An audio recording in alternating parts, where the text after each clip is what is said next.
Hey everybody, just here's an update on the handcart project. You saw me unbox it yesterday.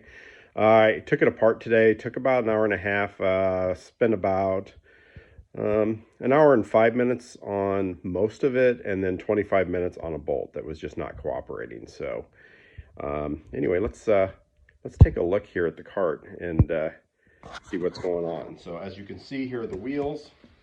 They came apart, no problem at all. They look like they're in good shape. I think the tires are probably reproduction or newer tires. The body itself really doesn't look too bad. No real surprises today.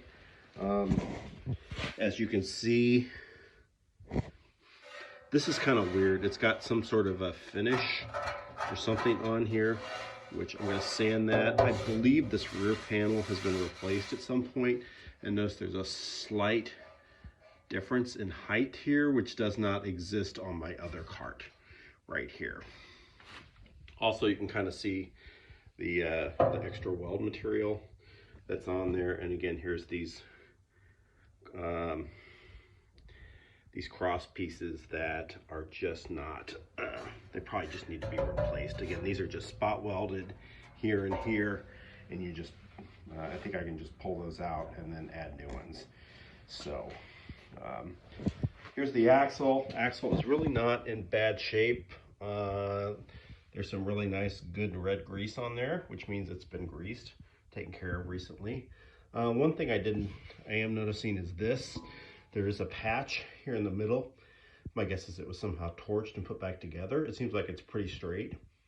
I'm not sure if that'll be covered by the that center drawbar tongue piece that holds the bottom of that to the cart or not, but might be able to clean that up. It may not be worth it.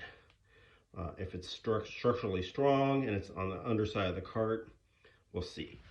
Okay, let's move over here to look at some of the parts that came off of here.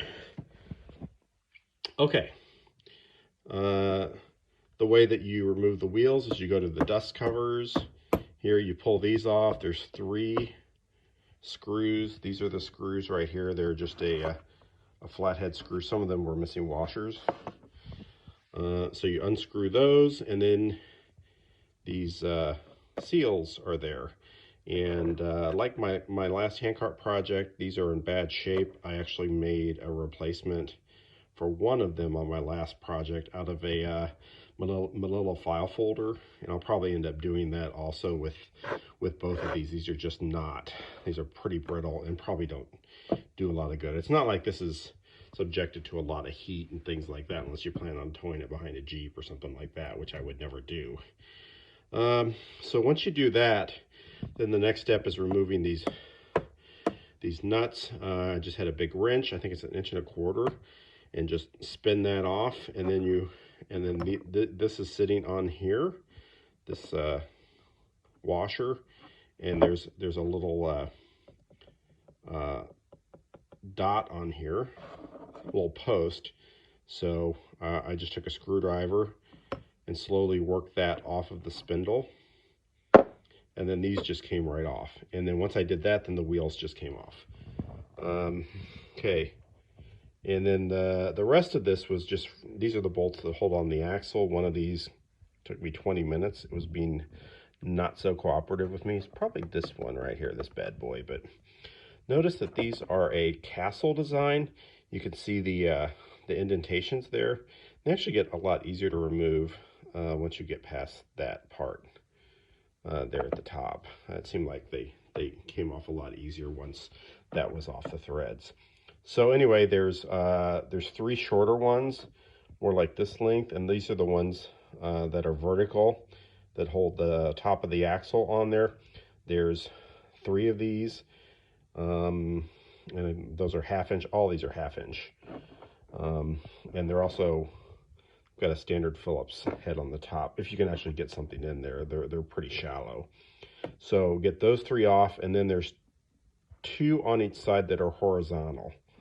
And so it sits like this in the top, and then the bolt is on the bottom. So you have to use you can't use a socket on these like you can on these. You need just a standard open wrench and go in there and just keep turning until it comes off.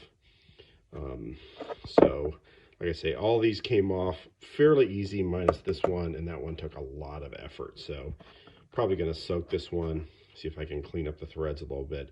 I've got the 3 essential oils here, liquid wrench, PV blaster, and some Rapco paint. So I've got 6 more bolts that I need that I have ordered. 2 of them go here and here. There's a wooden bracket that goes underneath this, like that forms a full circle, and I think I could just make one of those. And then there's 2 more on each side, so 4 total brackets, bolts that have that flathead design, truss style, I believe is what they're called. I've got those coming in the mail. And then the other parts I need are down in the Branson area. So really the only things I need right now, they're in a friend of mine's shop. So really the only things I need to do right now are source the different cross members that have been cut, and I won't remove the current ones until I source those. And then I need to figure out what tube I need to use to make the drawbar. So that's pretty much it. That's where we're at. Probably won't be an update for a while till I source all those parts, but that's where I'm at on the M3A4 Handcart project.